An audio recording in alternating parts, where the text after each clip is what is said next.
GGD Limburg Noord kan vanaf vrijdag 800 coronatesten per dag laten onderzoeken in de laboratoria van Sanquin in Amsterdam. Tot nu toe was de capaciteit 500 per dag.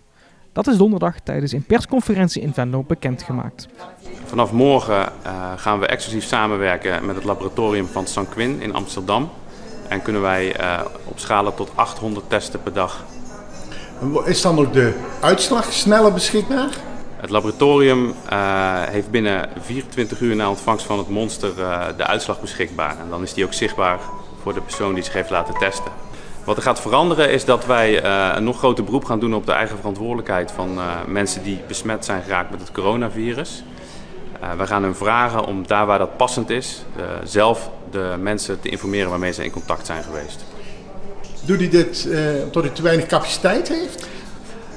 Wij zijn als een gek op aan het schalen.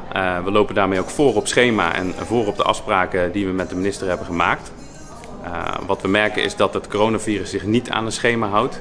En dat het sneller opleidt dan het breedste opschalingsplan wat we hadden. Dus we moeten capaciteit vrijspelen om het virus in beeld te kunnen houden.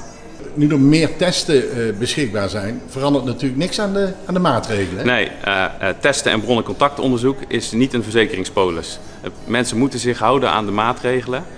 En op die manier kunnen we samen het virus onder controle houden. Krijgen we ook minder besmettingen en kunnen we de besmettingen die er zijn nog in beeld houden.